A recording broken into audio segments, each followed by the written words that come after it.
Hello, and welcome for Lecture 2, React Props and State. So last week we talked about a bunch of different topics, one being ES6 and beyond, and the syntax that comes with each of those. We talked about closures, the process by which a function can reference variables declared in a class, in a parent function. We talked about ifs, immediately invoked function expressions. We talked about using functions as first-class citizens. We talked about the execution stack and event loop, and how JavaScript actually executes in browsers. We talked about callbacks, promises, and async await, all of the different ways to handle asynchronous actions. And last, we talked about this and the way that this is bound. This week, we're going to start with classes, which is a syntax that was introduced in ES6. It simplifies the defining of complex objects that have their own prototypes. And with that, you have two different things. You have classes and instances. Classes is basically an abstract thing that you can declare, basically saying, hey, by the way, any of these objects that you create will have these methods associated with them. Or they may have these things attached to them that you can use. And then when you actually turn an abstract class into an instance of that object, that is called an instance. An example of that would be the difference between the date, which is a function, or it's a class, or a new date. So if you do something like const d equals new date, then now you have a date object itself. And so date with a capital D would be a class in that case, and lowercase d would be an instance. These instances have things attached to them like methods and properties, and the classes have things like static methods. And so methods are basically anything that's a function that can be invoked on any of the instances. You can think of that as like a function on the class's prototype.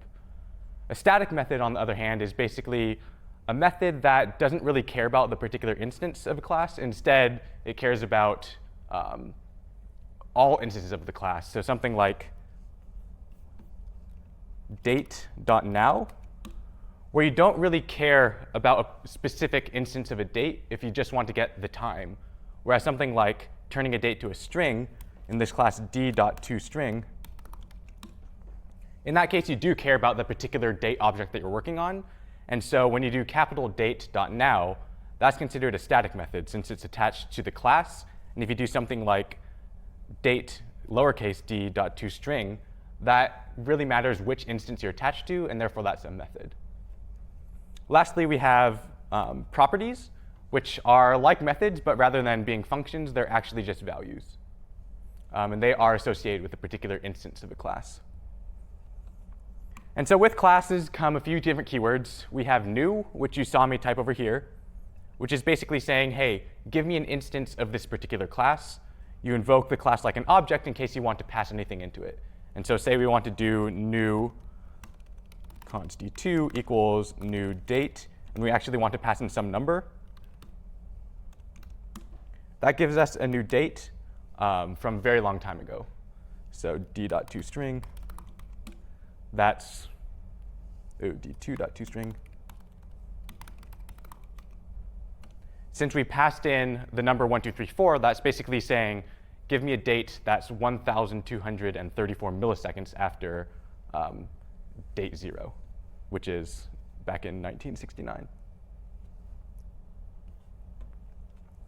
So a constructor is basically something that you define within a class that says, hey, when you create a new class, invoke this method such that you create a new instance of a class. So let's actually practice this a little bit. So is everybody here familiar with a data structure called a set?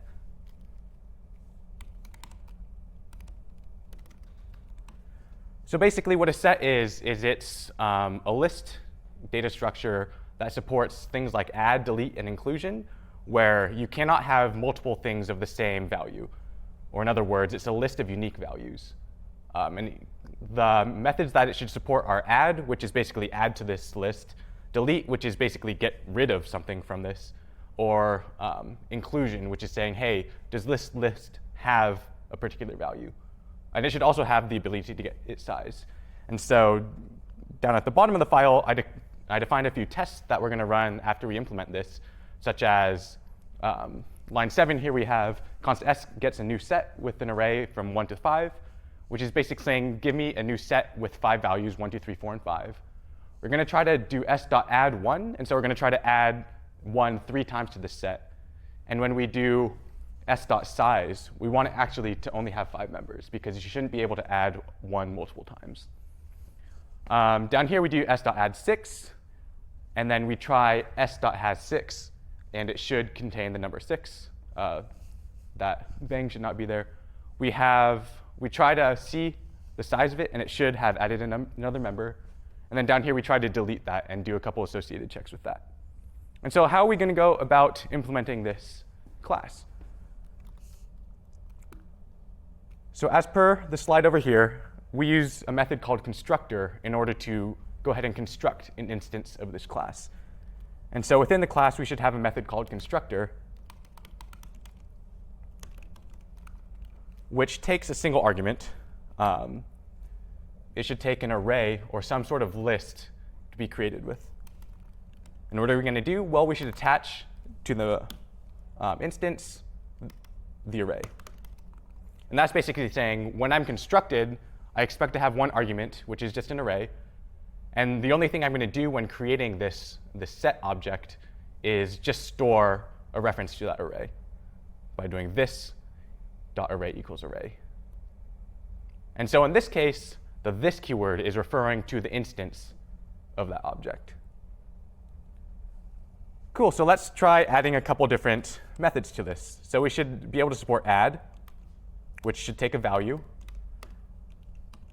We should be able to support delete, which also takes a value. And we should have something called has, which checks for inclusion. So how might we do something? How might we add to this class? Does anybody have any ideas?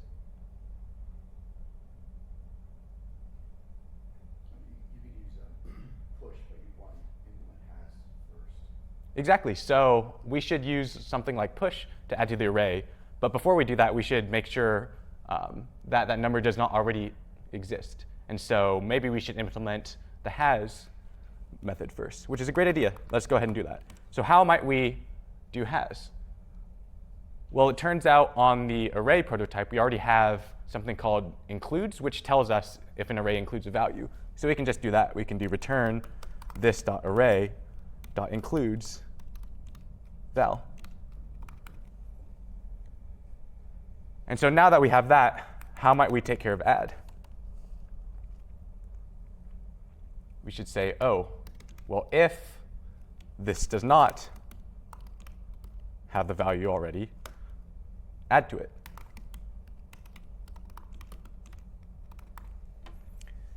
And so here I use this.has. So this here is referring to the instance of the set. And so this.has is referring to this method down here on this particular instance. And then when I do this.array, this still refers to the instance of this set. And so we're just getting at this array property that we have, and we're pushing that value to that array. Cool, so how might we go about this delete?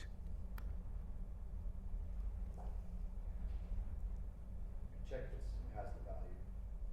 Yeah, we can check if we have the value, but it doesn't really matter all that much.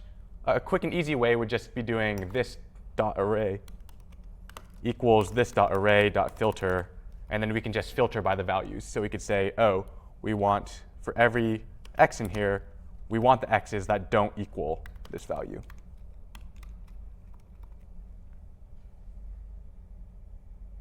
Cool, and so we can go ahead and run this to see if it works.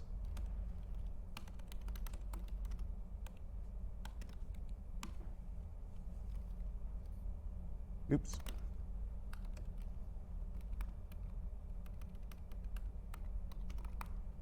While I'm at it, I should flip these.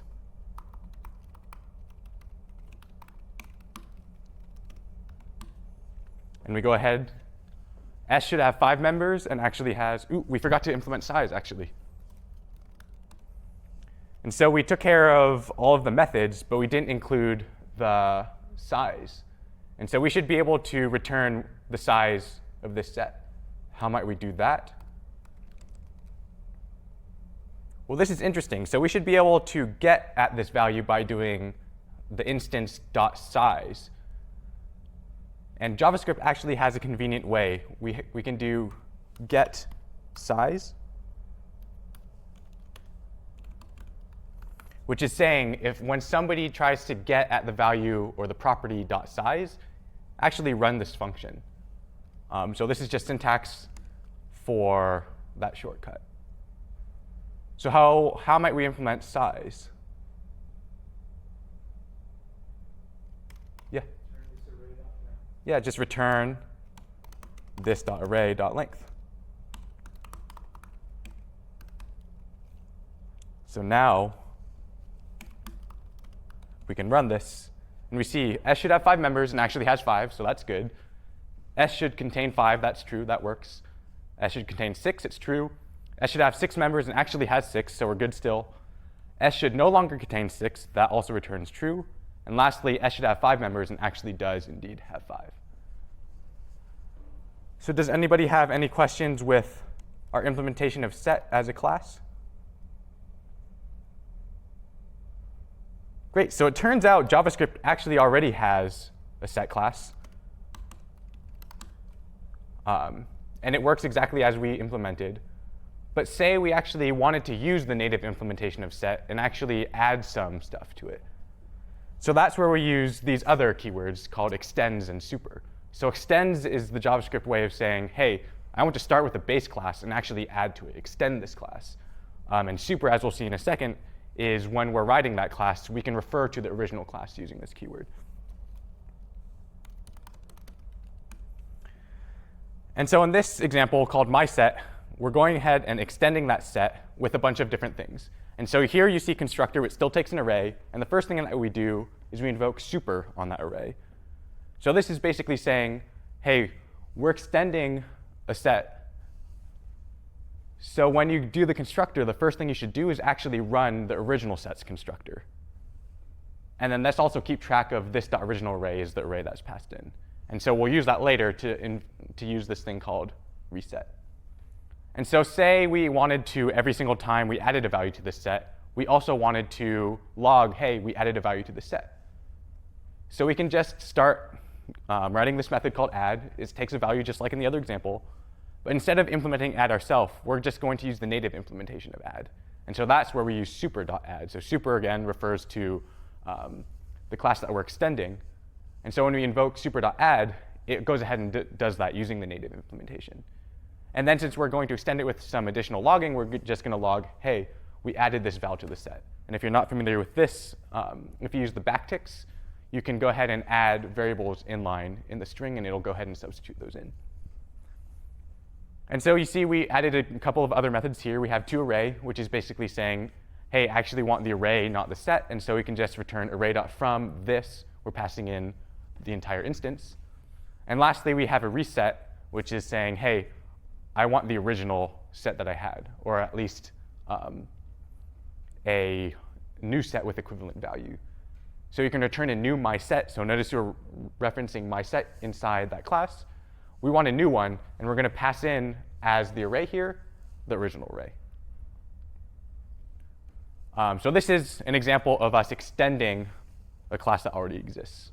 And as you see, if we want to reference methods on that original, we just use that super keyword.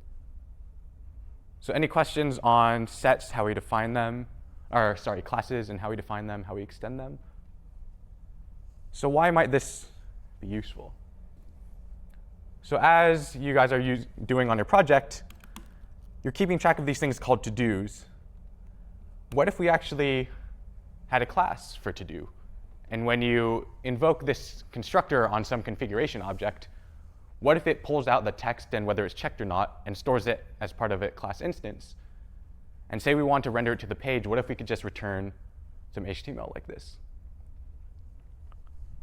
It would be quite handy, right? And that actually is our next topic, React.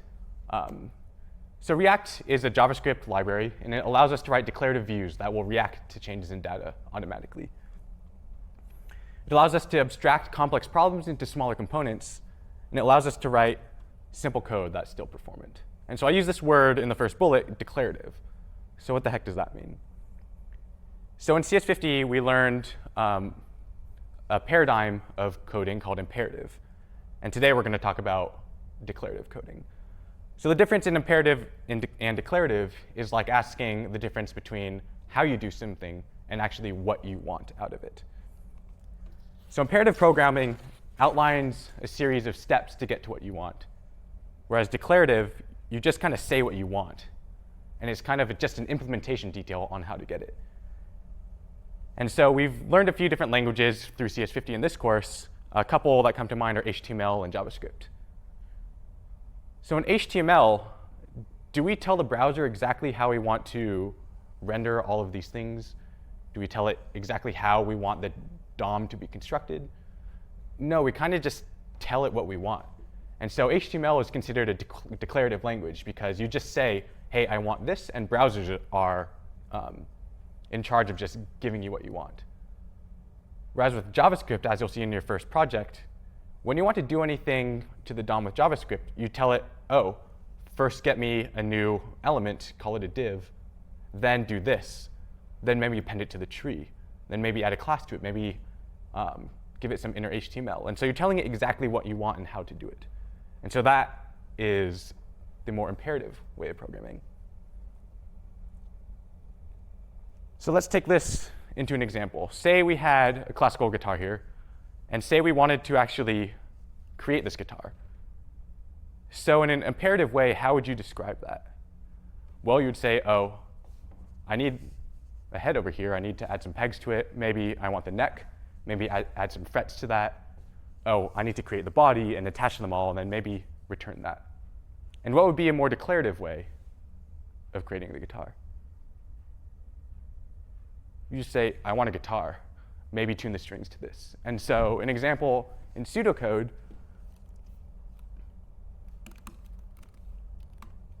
would be like this. So say we have a guitar, and say we have some function called createElement, similar to what we have in the document in HTML.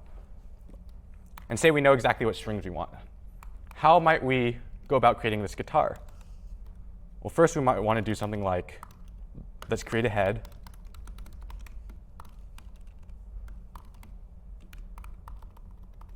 Again, telling whoever's listening exactly what we want. And then maybe for 6 pegs, maybe we want to start adding pegs to that head.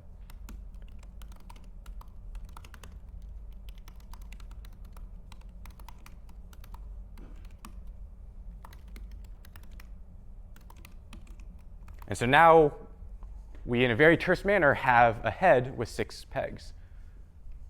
And so we might do the exact same thing with neck.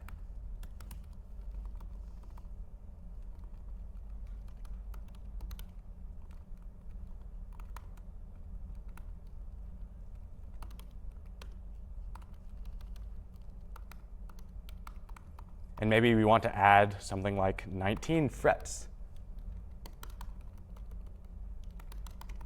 And you can see how this gets a little bit annoying to write, right? And then maybe we do the same thing with body, but we have some sort of for each loop with the strings.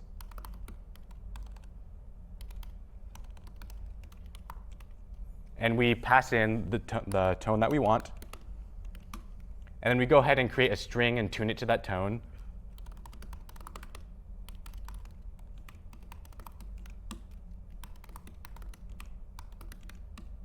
And then we go ahead and add that to the body.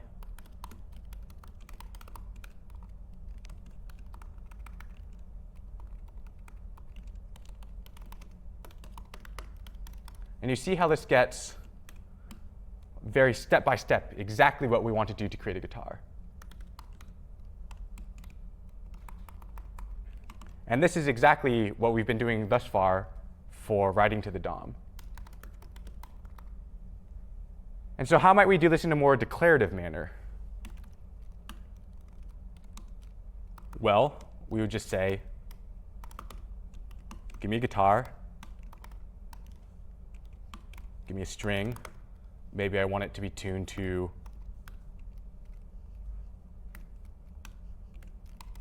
the first note in the string. And maybe copy that a few times.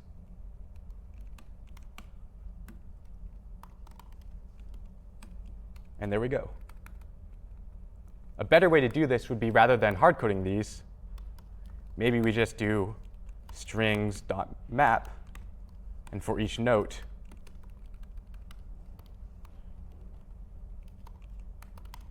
we stick it in there. So it looks like there's a little bug here. I used string even though I declared the variable called strings. So if we map over the array called strings, and for each note return a string where the note is note, then we have declaratively written a guitar. Does this make sense?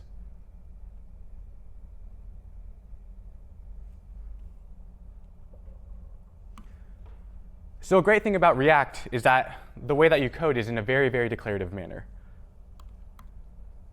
The browser APIs aren't super fun to work with. You get to work with them a bit in Project Zero. But React just allows us to write exactly what we want, and the library will actually take care of the DOM manipulation for us. And so what does that really look like?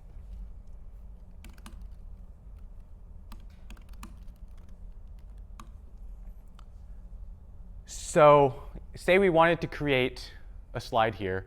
Say we wanted to use the native DOM manipulation API in order to create the slide here. So we might have a slide element that we created, and say we wanted to add an h1 to that, add a title to it. How might we do it? Well, we'd have to do something like const title equals document dot create element, get an h1, and then start adding to that. We can do title.inner HTML is equal to the slide dot title. And you see how this starts getting to like what we've been doing earlier, where you say exactly what you want, but it might take you a long time to do. So in React land, this is actually a lot easier. So how might we do this if we were doing this completely declaratively? Well, we could say, we just say exactly what we want. We want a slide. Maybe it has a title, where the title is equal to the slide's title.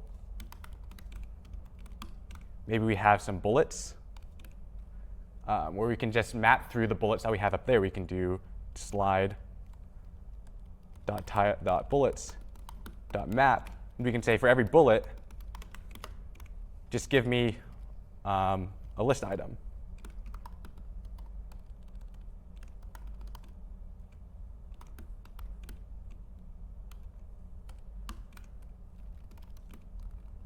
And maybe we should wrap those list items in an unordered list. And maybe instead of using this, we can do a h1 here.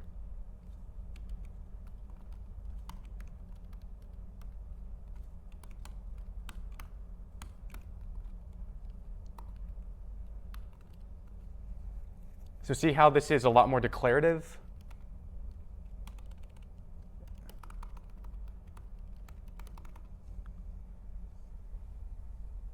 Makes sense, right?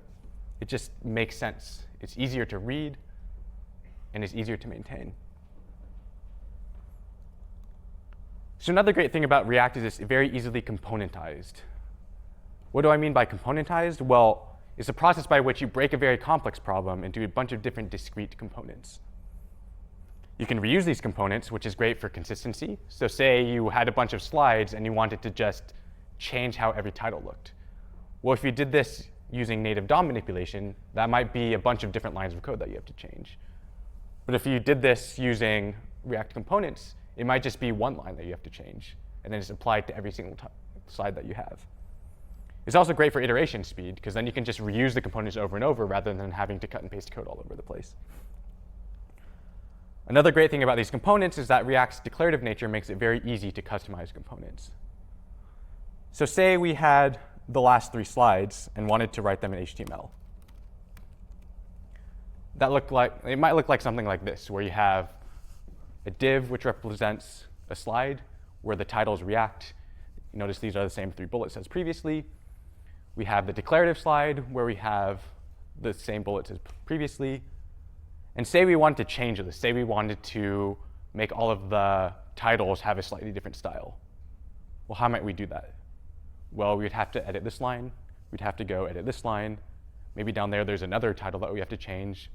Or what if we wanted to even change the structure of how we represent bullets? Maybe rather than using an unordered list, we might use an unordered list with a div that wraps the list items. Well, in order to do that, that would be a lot of code you have to change. But imagine that we had broken this up into a bunch of different components. Where might it make sense to break it up? Well, you see us repeating code that looks pretty much the same over here, right? So maybe that should be broken up into a separate component. And so how might we go about doing that? Well, first we have to extract the information. And so in this array here, we have the slides where I've basically just ripped out the information for each slide. And so now let's go ahead and implement that slideshow. And so in order to do that, we might have something like where we have a slide, which might take an array, or it might take an object. Let's call it a slide. And what will return? Well, it should return a div. Maybe inside it we have that h1. Then maybe we have that unordered list. And then go ahead and close that div.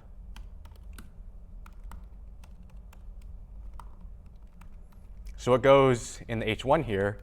Well, maybe we should have that slide's title. And what about generating those bullets?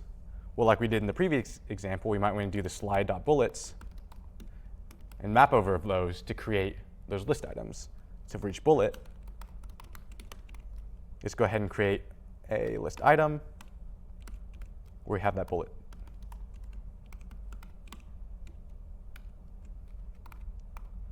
And so now we declared exactly what a slide is. Well, a slide takes in an object representing the slide in the same shape of the object up here. And then it just returns the same HTML that we had in the other example. It's a div that wraps in h1 where we stick in the title, an unordered list that has some list items that represent those bullets. And now how might we create that slideshow?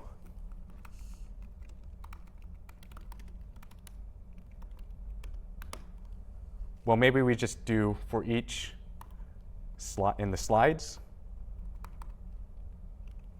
Maybe we have an outer wrapping div that maps through the slides. And for each slide, we actually just use the slide down there.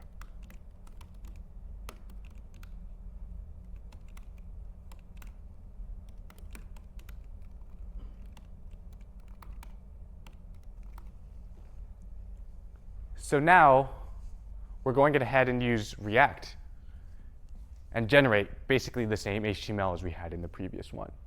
But now, say we want to change the styling of a title. How would we do that? Well, that's just right here.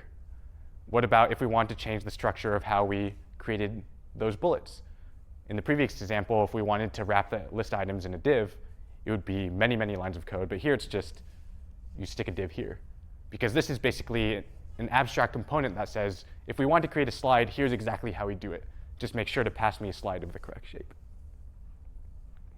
And so the React paradigm is to take a very complex problem and break it down into small chunks like this that each solve a discrete problem in that UI. Any questions so far?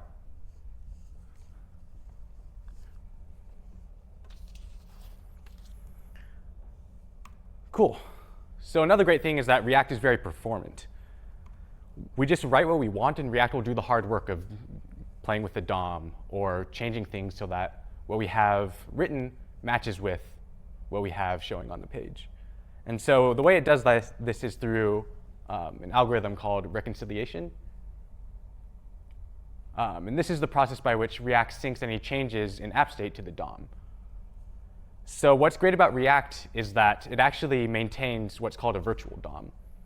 And so the slow thing about playing with the DOM is that anytime you destroy elements or create new elements, that takes a relatively long amount of time. And so the way that React says, maybe we should do this better by, rather than changing stuff in the DOM every time we want to change something, what if we just stored everything in memory? And then with any changes, we can just say, hey, how does this differ from what's shown on the page? And only change what's necessary. And so that's what's done in the reconciliation process. So first, anytime your data changes, React will reconstruct that virtual DOM. Then it will diff that DOM against what's actually there in the real DOM. And it'll make only the changes that are needed. Of course, there's an asterisk that goes along with that, but in your mental model, you can just think of it as React will just only make the changes that's necessary. Cool, so how the heck do we write React? Well, there's this thing called JSX, which is short for JavaScript and XML, which is basically just an XML-like syntax extension of JavaScript. It's great because it just transpiles directly to JavaScript. So as we talked about in an earlier lecture, the paradigm now is to, rather than just writing JavaScript by hand using like ES5 directly, we can write in these other languages that just transpile back to JavaScript. So JSX is an extension to that JavaScript syntax, which will just compile back down into JavaScript. And so tags defined in JSX, XML looks exactly like HTML with the tags. Lowercase tags are treated as HTML or SVG tags, whereas things uppercase are treated as our custom components. And what the heck is a component? Well, a component is just a function that returns a node. What's a node? It's something that React can render. For example, like a div, or a span, or a string, or a number. And components will receive an object of properties that are passed to this element. So going back to the example that we were doing before, see how, one, we declared a const called slide down here, and notice how I uppercased that S. That was fully intentional because in JSX, a tag with a capital S gets invoked like a function. And what does it get invoked with? Well, anything you pass it as properties. So if you remember properties from HTML, you just pass them in line with a key and a value pair. In React, you do the exact same thing, and it actually gets passed as an object to the component that you describe.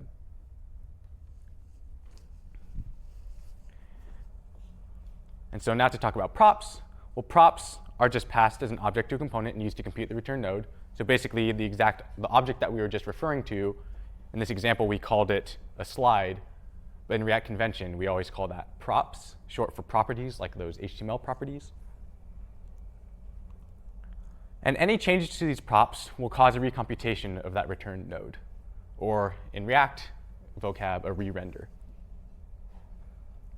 And so unlike in HTML, these can be any JavaScript value. So if you remember back to HTML, when you declare a property, it has to be a string. It might be JavaScript, like a JavaScript function, but really it's just a string.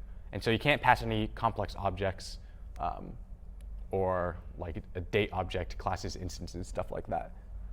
But in React, we can pass anything. So notice here, slide is an object as declared in the array that we have up there, and we're just passing the object over there.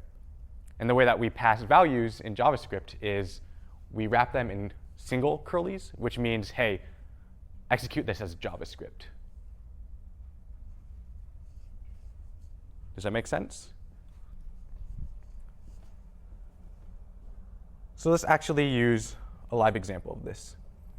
So there's this website called codesandbox.io, which is linked on the website in the resources tab. And this allows us to write React and actually render it live. And so can everybody read this? So basically, what's on the left over there is code that gets executed and runs live on the right side here. So if we started editing this,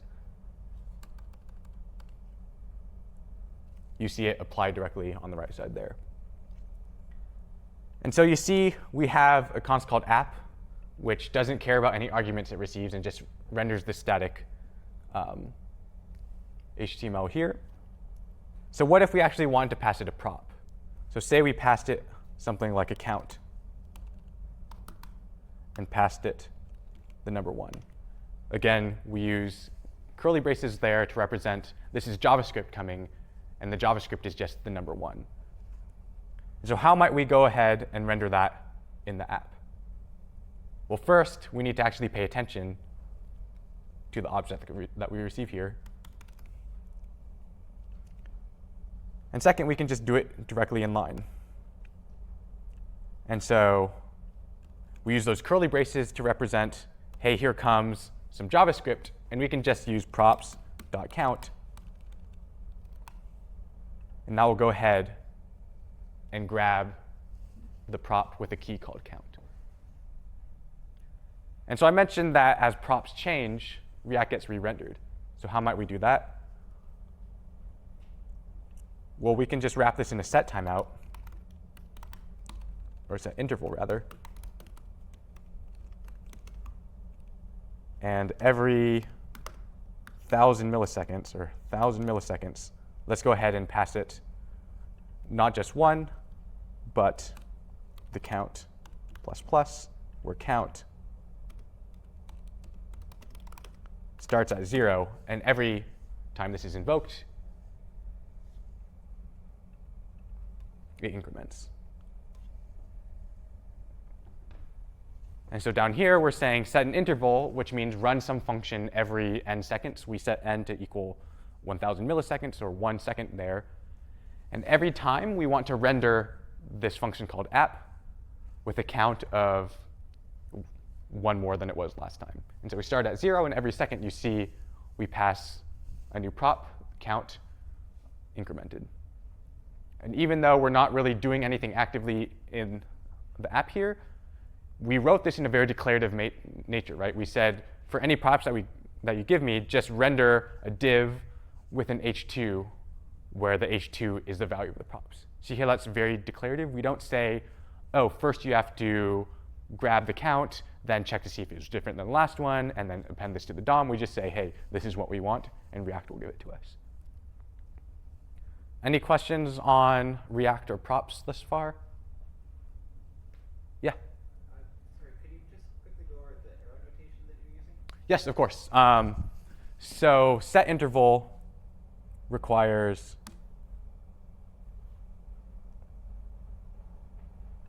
two arguments, where the first one is a function. Oh, so the question was, can you go over the arrow notation here? And so set interval expects two arguments. One is a function that it will invoke with no arguments. And so I'm just declaring an anonymous function here with no arguments. So I'm saying, here's a function that takes no arguments, and what should I do? Well, I should render this. I could have also written this as this.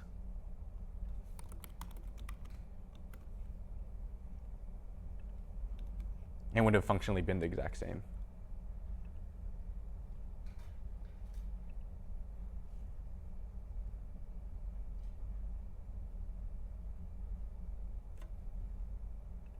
Does that make sense? Any other questions on React or props? Yeah? So in line 10, you had braces after the double arrows. Is that function notation? So in line 10, we have braces after the arrow here. Yeah. So that's just saying interpret all of this as one statement. Something special about arrow notation is that it has an implicit return, which means we don't actually have to write. So we could have written the same thing as this.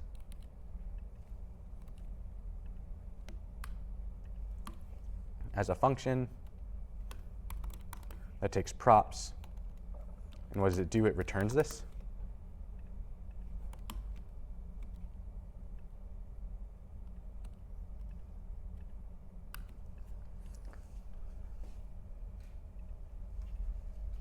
So this actually does the exact same thing.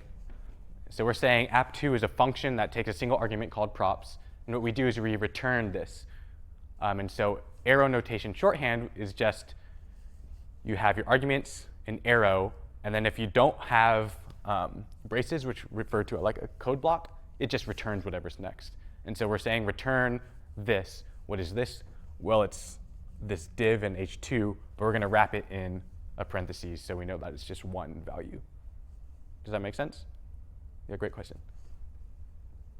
Do you guys see how these are the same? So this is great, but we don't really have all that much power yet, right? If we wanted to go ahead and change these props, we still have to drop down to this raw JavaScript over here. So next we'll see exactly how we create apps that are stateful. What does that mean? Well, there's this notion of state in React. And state is basically an internally managed configuration for any component. And so now components become classes, and this .state is a property on that component's instance.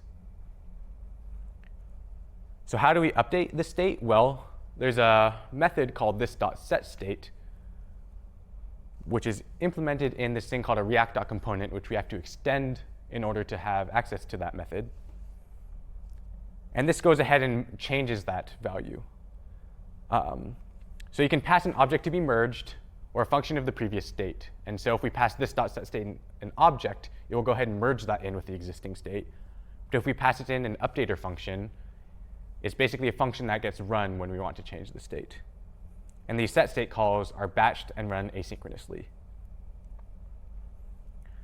And of course, any change in state will also cause a re-render, because it would be silly if we were to change the state but not reflect that in the UI. And so how might we go about representing state over here? So first, let me copy this so that we can save it.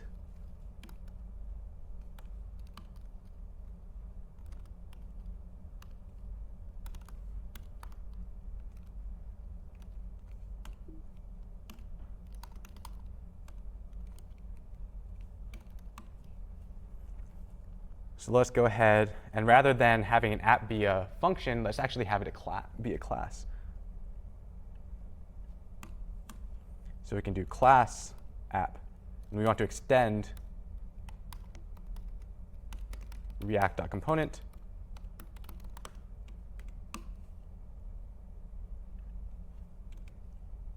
And within that, we want to have this method called render, which is automatically invoked on a re-render.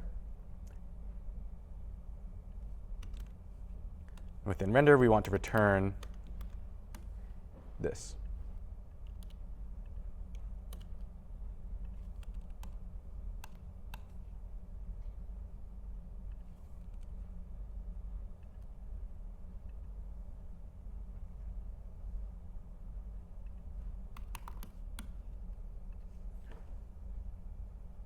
Cool. So the way to now write this is, rather than having app be a function that takes props and returns something, we're actually writing a class for app. And so as we talked about earlier, classes have instances. And React knows that when you want to render something like this, if it's a class, go ahead and create a new instance of that and pass in these as props. And notice how we don't ever take the props anywhere. That's because when we extend React component, that base class, goes ahead and attaches the props to a value to the instance. And so in order to get at them, rather than doing props.something, we do this.props.count. So again, the props that come in the way that React.component is implemented, it automatically takes the props and attaches it to that instance of the class. And so in order for us to get at them in the render method, we do this.props.count. Does that make sense so far? Going from a function to a class? We'll talk about this in depth next lecture. And so now we talked about this thing called state, and how do we actually go ahead and use that? Well, when we want to create our state, we actually do that in the constructor method.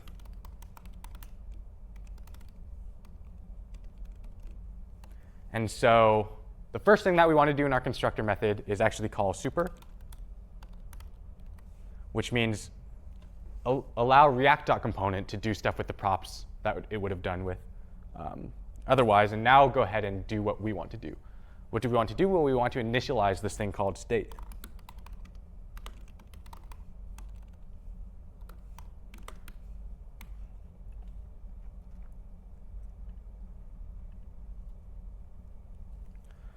Cool, so now we have this thing called state, and how are we going to go ahead and update it? Well, maybe we should have something called increase count, which is a method on this instance. And let's go ahead and increase the count here. So how might I do that? Well, I should call this dot set state and pass in count is this dot state dot count plus 1. And so now we have a method on this instance called increase count that we can call, and it should, in theory, increase that count. And so rather than referencing the props down here, let's reference state. And now it should be 0, and it's just going to stay at 0 because we're not doing anything. So we can go ahead and get rid of this interval.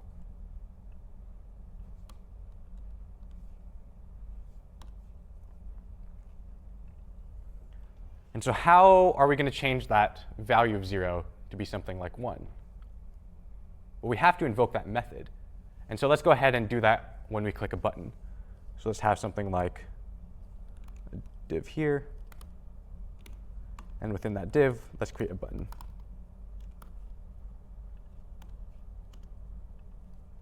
And when we click that button, let's go ahead and invoke this thing called increase count. And that's called increase.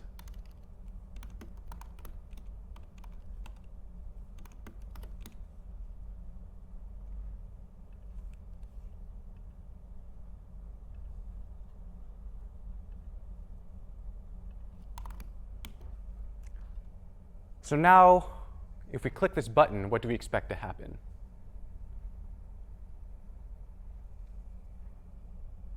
So notice how we pass this thing called onClick. What's the value of onClick, or what function should we invoke? Well, we should invoke this.increaseCount, which should be this. We'll see what it is in a second. And then that should call this.setState, which should, in theory, increase count. So what happens? Uh-oh, cannot read property set state of undefined. So there's a bug here. Can anybody spot the bug? Cannot read property set state of undefined. It even tells us exactly where that was. So we're seeing this dot set state, which I told you is like a method that we could use. But it's saying we cannot read a property of undefined, which implies that this is undefined here.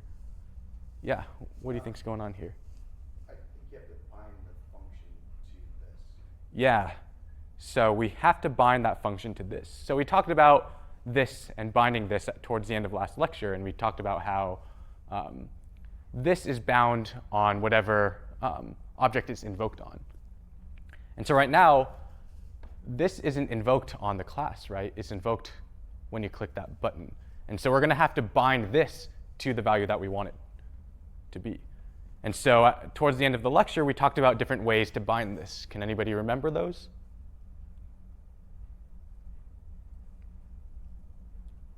Yeah. The bind method. Yeah, there's this thing called bind, which is a method on all functions. And similar to bind, there's call and apply. And we also talked about a different way of writing functions, which actually lexically binds this. Do you guys remember how that was? Remember, if you use arrow notation, it automatically binds this for you. And so you can solve this problem in all three different ways. And so down here, if we wanted to do .bind, we could do .bind to this, which, since we're invoking it on the render method, which is a method that's invoked on the class, this is bound correctly. And so when we increase it, it will increase. We could also use, well, call and apply don't really work here, but we could actually use arrow notation.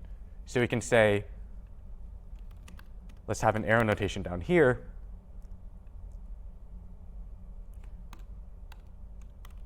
Which creates a new anonymous function. And what does that anonymous function do? Well, all it does is invoke increase count. And so since this we wrote as an ES6 arrow notation, it automatically binds this to be what we want it to be. Does that make sense?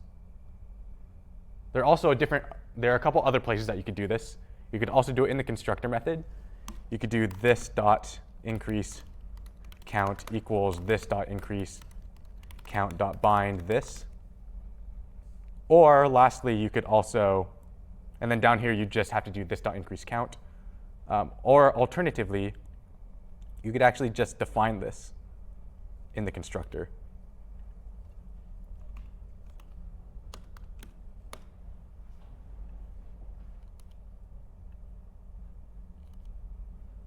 And so that would be the other way. So you could say this dot increase count equals, in arrow notation, this. But let's stick with this way for now.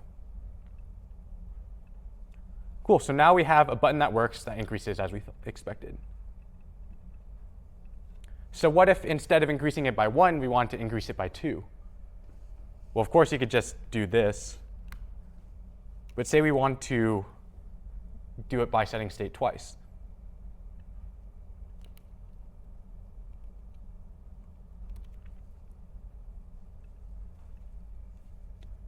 So what do we expect to happen here? You expect it to set state to be count is this dot state dot count plus 1 is 1, and then it to set count to be 1 plus 1 to be 2, right? But we see it's only going up by 1. Why might that be?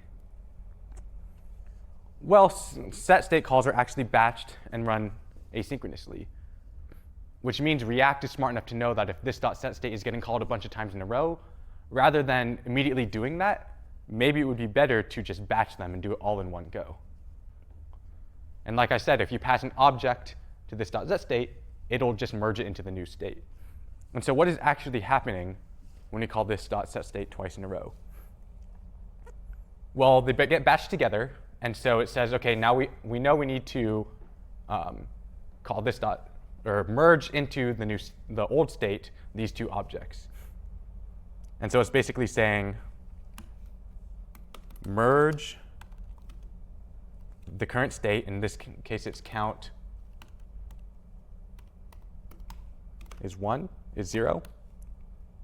And then what are we merging into it? Well, we want to merge this dot state dot count plus 1. And then we also want to merge that same thing again.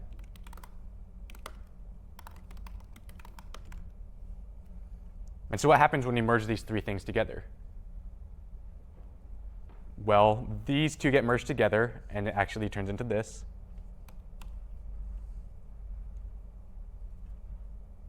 Well, you go left to right, so count gets merged, gets replaced by this dot state dot count, which then gets replaced by this dot state dot count plus 1. And so that is actually just 0 plus 1, which is why we end up getting a 1 here. Does that make sense? And so we can prove that it runs asynchronously by logging.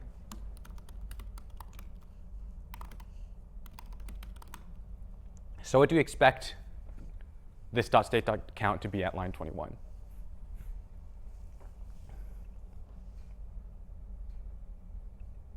It actually logs 0. Because when we call this dot set state, all it does is add it to that queue that we know is eventually going to execute. Same with this dot set state, it gets added to a queue as well. And so when we get to line 21 here, what has actually executed? Well, nothing. And so this dot state dot count still has a value of 0.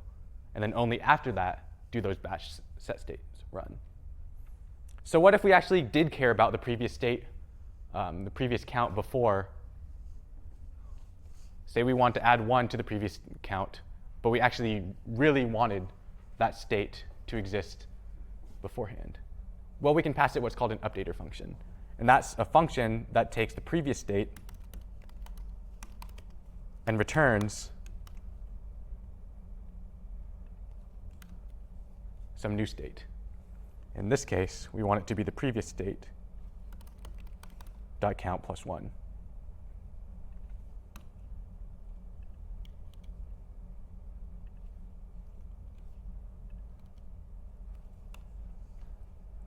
So now we have two set states where rather than just passing in an object to emerge, we're saying actually run this function. This function takes the old state and returns a new object, which is where the count is the previous state's count plus 1. And so now when it batches it, it says, oh, we actually need to run this function twice. And so now when we click, it actually goes up by 2.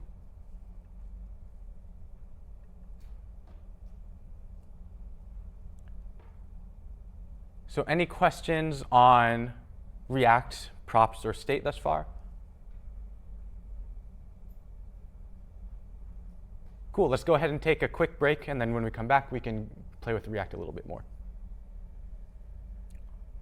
Hello, and welcome back. So before the break, we were talking about React and props and state. And now with all three, we can actually go ahead and start building pretty powerful apps. And so for homework, for the Project Zero, you guys have been working on a to-do app, which you've been writing in all vanilla JavaScript. And today, for the rest of the class, we're going to go ahead and together implement that in all React.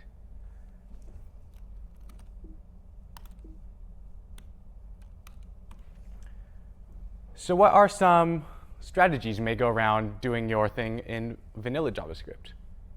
Well, say we had to-dos created as list items, where within each list item, we have an input, which has a checkbox. Maybe you're doing the challenge and you want to take care of the delete as well. And then, of course, you're going to have some span or some way of displaying text. And so maybe you have a couple different functions. One is to create a to-do. One is to delete a to-do. And what might you do in those functions in order to create those to-dos? Well, first, maybe you'll get the text. Then what? Maybe go ahead and using document.createElement, maybe you want to create a list item. Then what? You'll probably have to create the input, then probably create a button, create the span, and maybe at the end you hook those all up together and append those to the list. And so how might you take care of delete? Well, find the to-do, maybe delete that. Then what? Make sure to update the counts. And maybe we have to do that over here as well. So you see how we're doing this in a very imperative manner. We tell the JavaScript, using JavaScript, we tell the browser exactly what we want to do. Well, we know that our to-dos are shaped like this. So first go ahead and get the text, maybe create that li, create the checkbox, create all these other things, append them to each other, and maybe append them to the list. And so we go ahead and we created a new to-do, but we had to do a lot of steps in order to get there. And so what might be an easier way to do this? Well, in to-do one, maybe we wanted to abstract out the creation of the to-do itself. So maybe in that a new create to-do function, we go ahead and make the list item, make the input, make the button, make the span, hook those all up together. But that's one little discrete part of the UI, right? We're going to start to componentize these things. Maybe abstract out a function for creating the to-do, and then in the new to-do, we can still get the text, update the counts, and append to the list. But rather than doing all of this work in the new to-do function, maybe we just invoke create to-do. And so we're starting to break out something that was pretty complicated into now 2 separate steps, where each step is relatively simple. But still in each step, we have to go about all of these steps in order to get what we want. So what might be a better way to do this? Well, rather than going through the steps where we say, oh, hey, get me a new element called a list item, an input, button, and a span, maybe we want to just write that all somewhat declaratively ourselves. And so we can actually do something called inner HTML. So say we created a list item.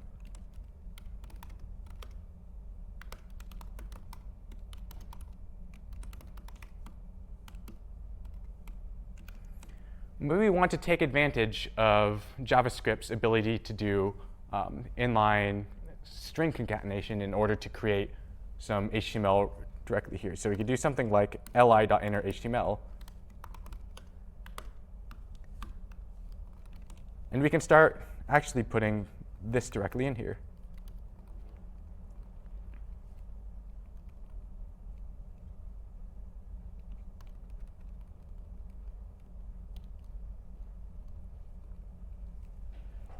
And so this will actually, in a more declarative manner, say, hey, I want an input, a button, and a span, and just stick this in the inner HTML of that list item.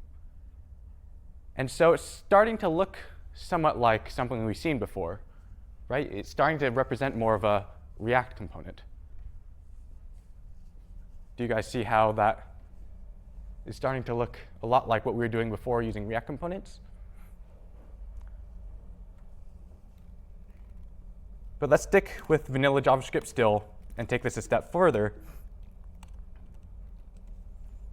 and actually store the to-dos in memory. And so what have we been previously using to store our to-dos? Well, we've just been adding them to the DOM and then using the DOM as a way to remember exactly what our to-dos are.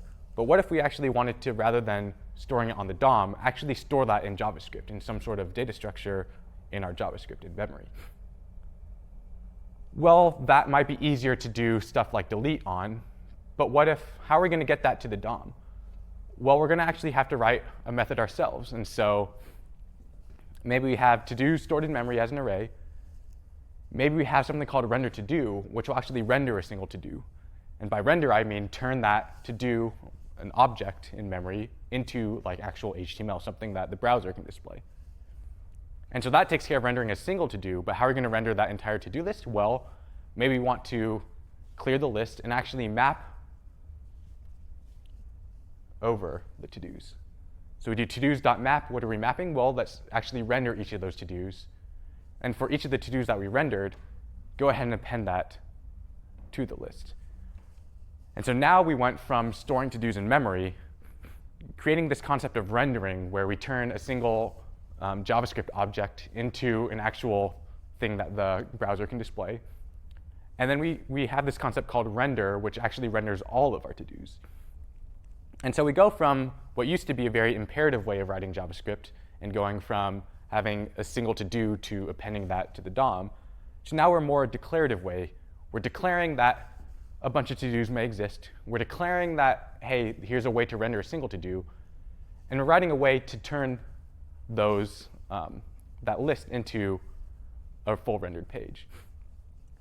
And so now when we want to add a to-do, rather than doing a bunch of DOM manipulation, maybe we actually want to just do something like a new to-do and push that to the list. Well, once we push it to the list, now we have to manually say, hey, we updated the list. Let's go ahead and render that to the page. And so now, if we're storing everything in memory, it becomes a lot easier to remove things. And so how are we going to remove the to-dos? Well, we have to figure out exactly how to do the to-dos, and this is just an implementation detail. But we can actually reset to-dos to be a filtered list. So just filter them by excluding that to-do that we didn't want to be included. And then we, again, since we changed everything, now we're going to have to go and manually kick off a render. And so now we're writing JavaScript in more of like a declarative paradigm, more like what we saw in React earlier. But we're still implementing stuff like rendering and rendering a single to-do and kicking off these things manually. And let's actually see how this looks if we were all to do it in React, where React actually handles a lot of the data rendering to the screen using the library rather than stuff that we have to write manually. So let's actually do this from scratch. First, let me save this.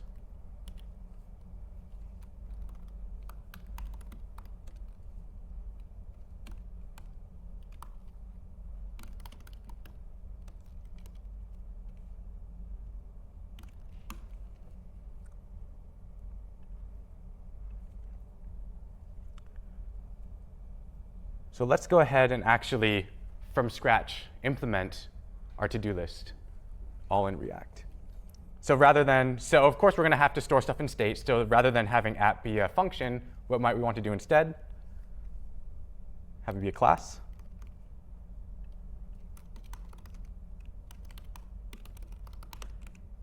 And just like in the example I was showing earlier, we have a concept of rendering that app.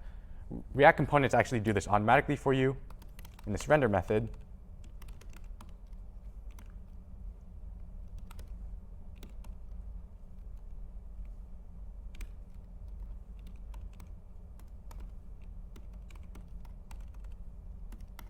And so let's go ahead and implement that render method.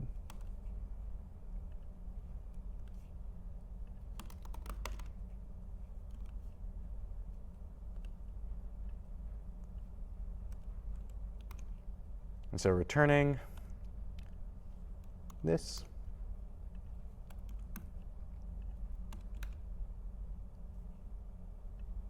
And now we have a blank to-do list. So now we have a class called app. It's extending React component, which gives us what? It allows us to have state, and it gives us access to this thing called this.setState in order to update the state. And this render method goes ahead and just renders a blank div with a blank UL. In the previous version of render, why was it returning a Boolean, false specifically? Oh, so the question was in my example to do app 3, why was render up here returning false? So we'll talk about handling events in a little bit, but basically the way browsers actually all have a way to handle events.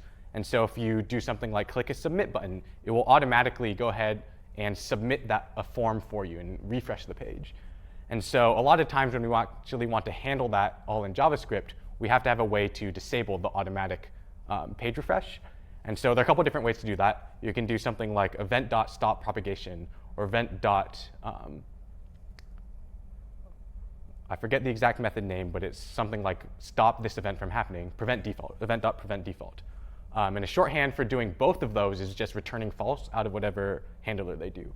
And so when I do return false from this render, that means if I ever want to do something like add to do and hook it up to a button that might automatically submit a form, I can return false from that instead and automatically prevent that from happening.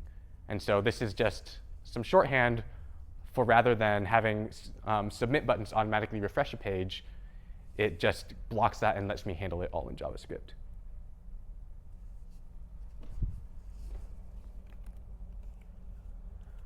Cool, so back to this example in React.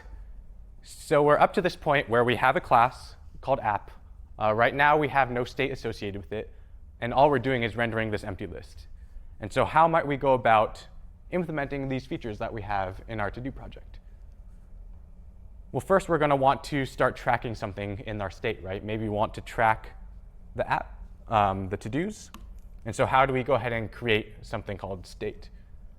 Well, first we want to invoke the constructor, which for now takes no arguments since we're not actually passing any props to app. First thing we do in the constructor is always call the super, which is delegating, it's invoking the constructor on React.component, which gives us things like this.setState. And then now we have the opportunity to initialize our state. So we can go ahead and do this.state equals whatever. And so what might we want to store in state?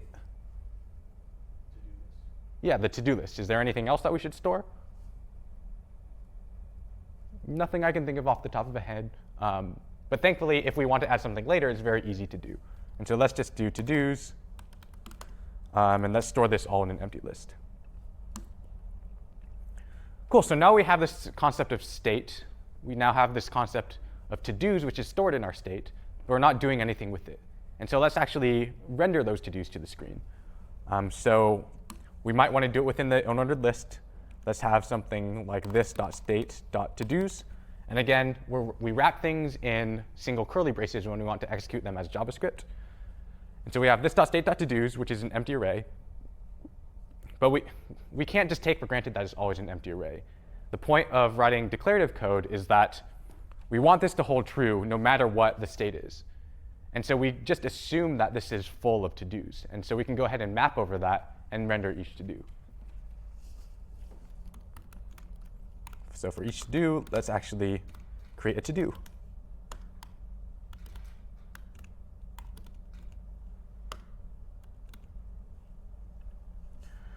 All right, so I'm mapping over the to-dos, and for each to-do, I'm creating this tag called an uppercase to-do. So who remembers what uppercase tags mean? Yeah, it's a React component. And we now have to describe something called a React component called capital to-do. And so let's go ahead and do that. And so just like the examples that I showed you earlier, where we abstracted out the concept of creating a to-do, we can do that in React as well. So let's have this thing called a to-do. And what it does is it takes some props. We can call this variable whatever we want, but the React convention is to call it props. And what are we going to return? Well, let's just return an unordered list, or a list item. What might we have in that list item? Well, we had an input of type checkbox. We had a button that allowed us to delete. And last but not least, we had some text. And what was in that text? Well, probably just props dot, we can call it the text for the to-do.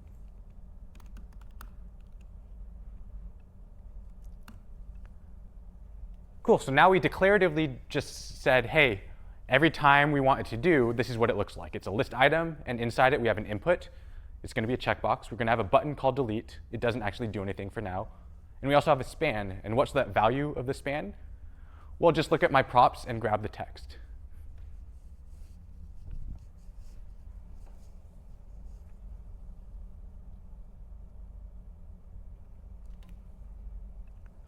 OK, so now what do we have to do? Maybe we should add a way to add to-dos.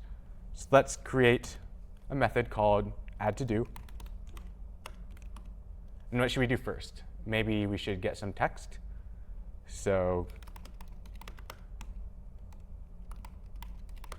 there are many different ways to do this. Let's just, for now, prompt.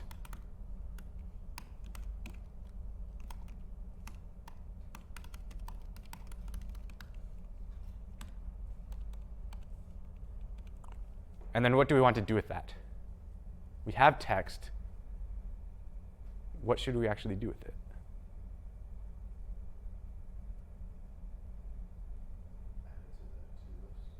Yeah, we should add it to our to-do list. And how are we going to do that? We can just do this dot state equals something, right? No, there's only one way to update state, right? We should do this dot set state. And what are we doing? Well, we should have the to-do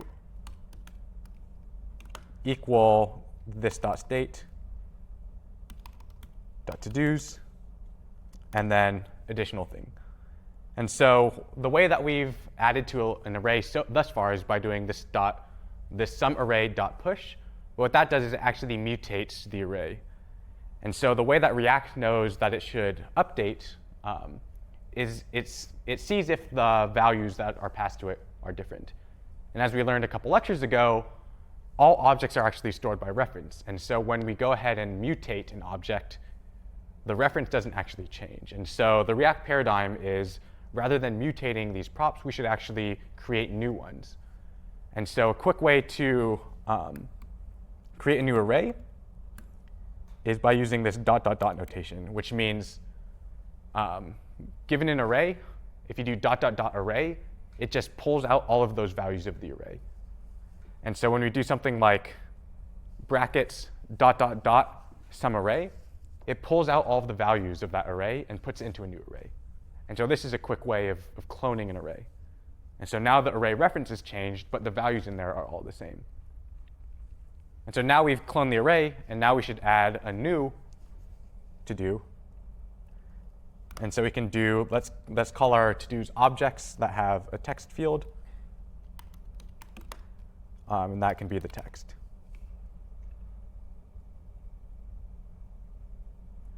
So there's a small bug in our program now. Well, one, we don't know how to add a list. Add to that. So let's go ahead and create a button that can add a to-do. So now you have a button, but it's not actually doing anything when we click it. So first we need to set up an event handler. So when that button is clicked, what should it do? Well, it should do this dot add to do. So what is wrong with this code? Why isn't it working? Yeah, this is not bound to what it should be. And so how are we going to fix that? Well, the easiest way is to just declare an arrow function in line here, which will lexically bind what we want it to do. And so now we have another bug. So we see we declared to to be a list item with an input, a button, and a span. And we see the input and the button, but we don't see any span. So does anybody spot exactly why that's happening?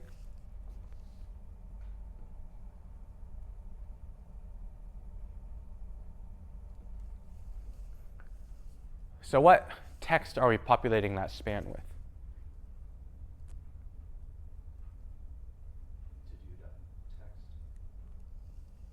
Props.text. And so what does the object called props, what values are in there? They're key value pairs that are mapped to what are passed in here. Are we passing a key called text into to-do? No, we're not. We're only passing something called to-do, right? To-do may have a value called text, but in order to actually access that, what we would have to do is to do props.todo.text. And that will allow us to pull out the correct field. So now we have a way to add to-dos. Great. That doesn't make much of a to-do app. We should be able to check and uncheck, which we can, but we're not really handling that in state. We have no way of telling whether these to-dos are checked or not. And we also have no way to delete to-dos. And so we need some sort of way to recognize which to-do is which. What are some strategies to go about doing that? Can anybody think of one? Yeah, we should give each one an ID. That way, if we can guarantee that those IDs are unique, then we'll have a unique way of recognizing each to-do. And so let's go ahead and do that real quick. So a very easy way to do that would be to do something like this. Have some value called ID declared outside, initialized to 0, and every time you create a new one, you just increment that. And so now every single time we add a to-do, it has an ID field, and we're guaranteed that it's unique since it's a counter outside the state of our app. Does that make sense? So how does that help us?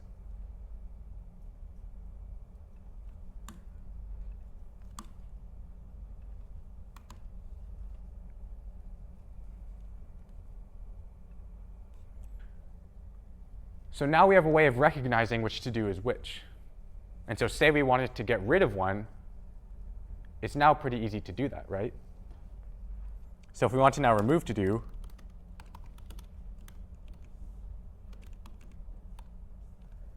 that should now do what? Does it make sense to have a remove to-do with no arguments? Not really, right? Because we need to know exactly which to-do we want to delete. It makes sense that we want to add a to-do with no arguments because there's no particular to-do that we want to add. We create that text later. But when we want to remove a to-do, we need to know exactly which to-do to remove. And so now we should have remove to-do actually taking argument. And so what argument should it take? Well, we created some sort of unique identifier field, so we can just take that ID. And so now, how are we going to remove the to-do? Well, we could do this .setState, which is the only way to update the state.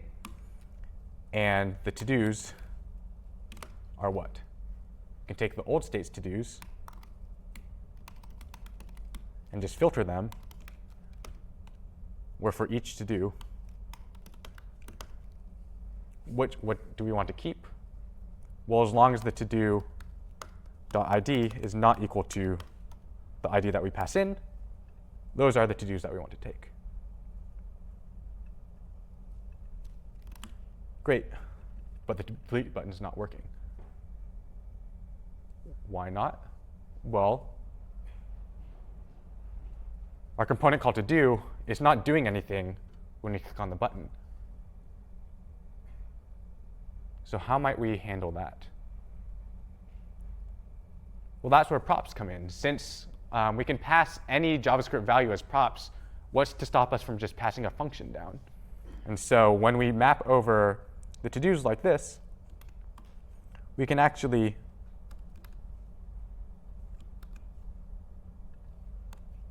also pass a function down. So we could pass something called like onDelete and just pass a function. And what will that function do? Well, it's going to call this dot delete remove to do. And what are we going to pass in when we invoke that? Well, this to do dot ID.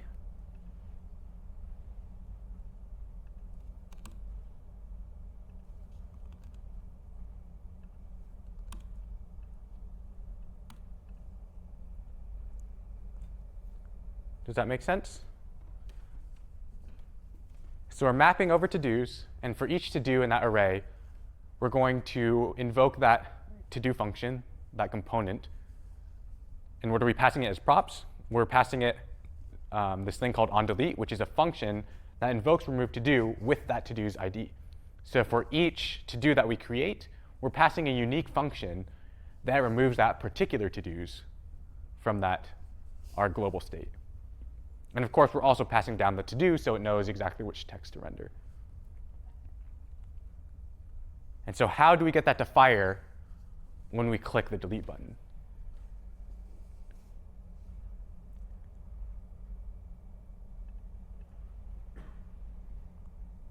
Well, that function's just a prop, right? So when we click that button, what should we do? Well, we should invoke props.onDelete.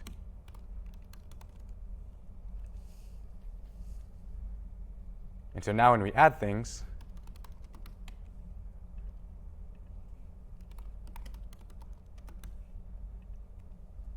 if we click that button, the correct one's deleted. Again, how does it know that that first one is the one that should be deleted? Well, it's because each to-do that gets rendered, so when we map over the to-dos in our state, we pass a unique onDelete handler down. It's a function that gets bound to that particular to-do's ID field. And so when we click that particular to-do's delete button, it invokes remove to-do with that ID, and so it knows to filter based on that particular ID. Does that make sense to people?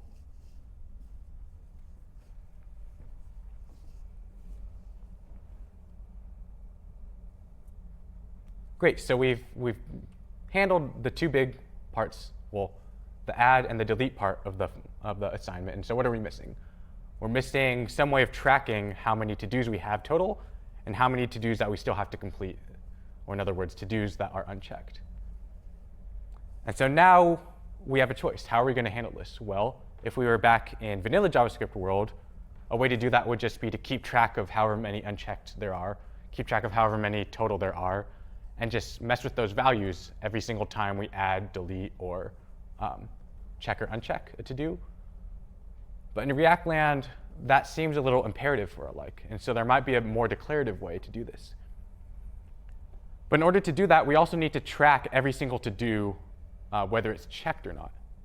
And so currently our to-dos are an ID field and a text field, but maybe it would be better to also add a field of whether it's checked or not. And so now when we add to-dos, we add an object with 3 keys. An ID, which is guaranteed to be unique, because we're incrementing this ID counter, which lives outside of our app. The text that we prompt for. And lastly, a value called checked, which keeps track of that, whether that to-do is checked or not. And we should just initialize it with false, because there's no point in creating a to-do that's already done. Cool. And so now we're still missing one thing. So when we create to-dos, we just create an empty checkbox. And so no matter what, it's going to be unchecked. And so we should set that checked field to equal whether that particular to-do is checked or not. And so how might we do that? Well, props.to-do.check. And so now that keeps track of whether to-do is checked or not. But the problem is we're not actually updating our app state every time a to-do is checked or not. And so we're going to have to actually handle every single time an input is clicked. Every single time it changes, we need to update our app state accordingly. Because if you look here, I'm clicking, but nothing is happening. Why is nothing happening? Well, we're initializing our to-dos to be checked if false. We're saying for each to-do, make sure that checkbox, whether it's checked or not, is whether that to-do is check value is true or false. But we have no way to change that from not false. And so no matter how many times I click that, it's not going to change the value of props.todo.checked. And so we're going to actually have to write some logic in order to handle that.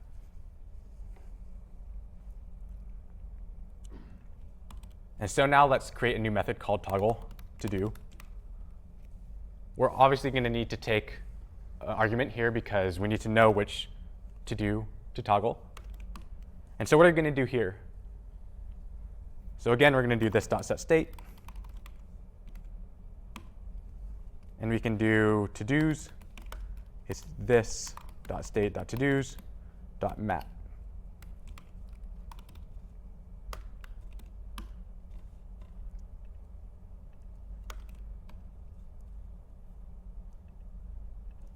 So if you remember back a few lectures ago when we talked about filter, map, and reduce, we talked about how map applies a function to each of the values in an array and will return a new array with those values swapped out with whatever this function returns.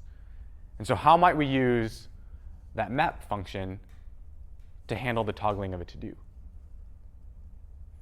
Well, first, which to-do do we actually care about? We only care about the to-do with an ID that matches the ID that we're passed, right? So we can go ahead immediately off the bat say, if to-do.id is not equal to the ID that we're passed, what should we do? Yeah, we shouldn't do anything, right? We should just return that to-do. OK, great. We have one condition. But what happens with the to-do that we want replaced? We should flip its checked value, right? And so we're going to want to return a new object. And what should those objects field be? Well, we can say ID is to-do.id.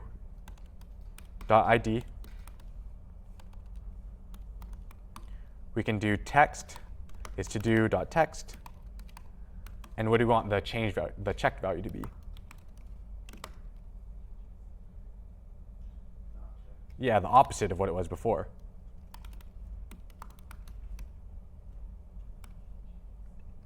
And now it looks like we should have something that works. The problem is it doesn't. It still doesn't change anything when we click this value. Anybody have any ideas why not? It looks like our toggle to do function should work. We're setting state, we're updating the to-dos, we're mapping over this with this function where if the to-do's ID doesn't match, we don't change it, but if it does, we flip the check value. But when we click over here, nothing actually happens. Why might that be? Yeah?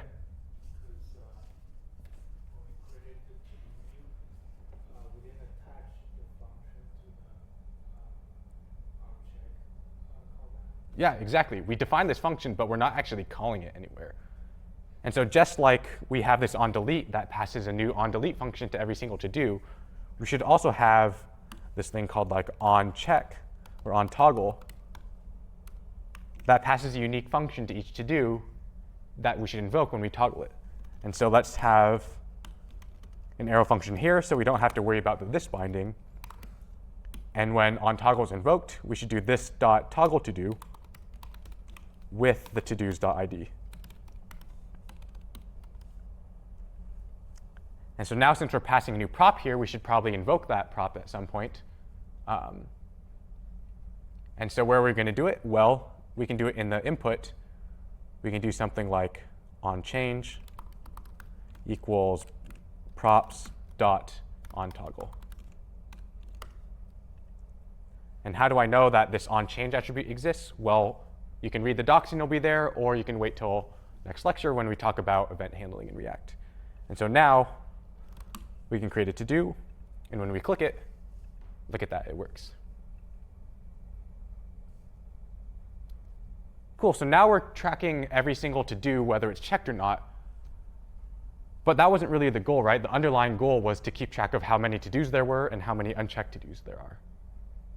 And so how might we do that?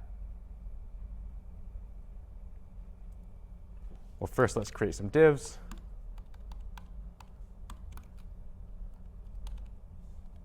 This div says to-do count. And then we're going to have some JavaScript in line there. And then maybe a div for unchecked to-do count. And again, some JavaScript.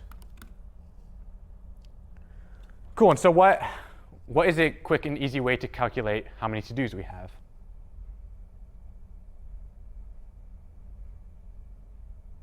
Well, we're tracking all of our to-dos in memory. What are we using to track them? Yeah. Yeah, it's just an array that has a length attribute, so we can do this.state.todos, which grabs that list and just do .length. And now we have a 0. And if we add a to-do, it goes ahead and increases. Cool. And so how are we going to keep track of the unchecked to-dos?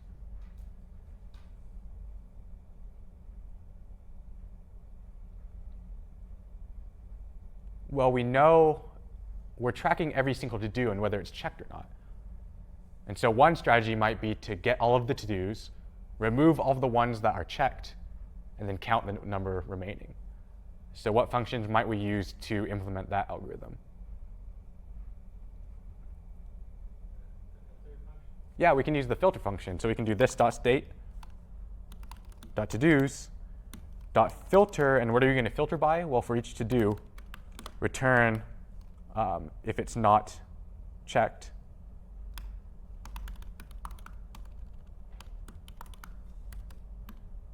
And then we're left with a new array, and we can just grab the length.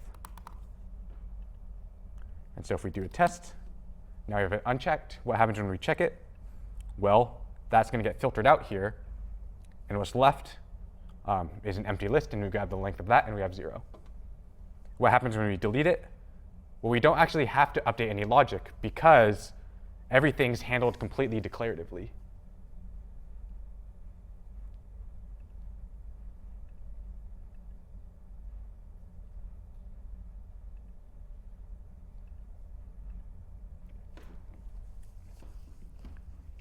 Is there anything here that says every time we change something, make sure to go and change this count that we're keeping? Not really, right? We just assume that we have some to-dos and some data that's coming down, and we just run calculations based on that data. And so we're just declaring what we want based on any data that's passed into us. And so React, in that way, is very declarative. And so this is great if we want to add any new features. We don't really have to worry about, oh, what is every single possible method that we need to update this new feature with? Whereas if we were doing this in more vanilla JS and more an imperative nature, we would have to make sure, oh, if we want to also keep track of the count of checked to-dos, we're going to have to check every single method where that number might be affected and go ahead and update it there. And so keeping track of all that in your mind might create bugs that you might not otherwise if the paradigm were more simple. And so this is a much more simple way of saying, hey, given some app state, go ahead and render an app based on that state. Any questions? Yeah? So when you set the state and you, for that to-do key, like if it didn't have like a different reference to a different array, it would not do anything? Like, does it re-render? Can you repeat your question? So when you set the state, Okay. you don't create a new array and you modify the existing array of to-dos, does that still work? So the question was, if we rather than replacing the old state.todos over here with a new array, would it still work if we were to mutate the array? And the answer to that is it depends. It depends on the React component that you're using, and it depends on some other methods that you could right, that we'll talk about in future lectures. But the fact that it depends is a bad thing, because then you don't really know. It depends on what else you've written, whether it'll work or not. But if you do it like this, where it's a completely new array, it will always work. And we'll talk about this in future lectures, but the React paradigm is always to do things immutably, which means if you ever change something, replace it with something completely new, and that, like, the reference to that. That way, if you're ever comparing values, you don't have any bugs that can appear there. But if you mutated a value, so technically it's changed, but the reference to that value has not changed. Does that make sense? Cool. Any other questions about React, props, state, or anything that we've seen today?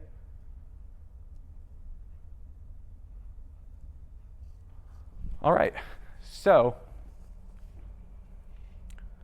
we've talked about to do app.js and using React on the web. But why limit React just to the web? So there exists this thing called React Native, which is a framework that relies on React Core and the core algorithms implemented by the React library. But it's actually a framework that allows you to do much, much more. It allows us to build mobile apps using only JavaScript. And so when Facebook released this framework called React Native, they released it with the tagline, learn once, write anywhere. So you only have to learn JavaScript once. You only have to learn React once. But you can actually write it, and it'll run anywhere. And this supports both iOS and Android. And so I'll leave you there for this lecture. And next lecture, we'll look at this thing called React Native and how to run JavaScript for mobile apps.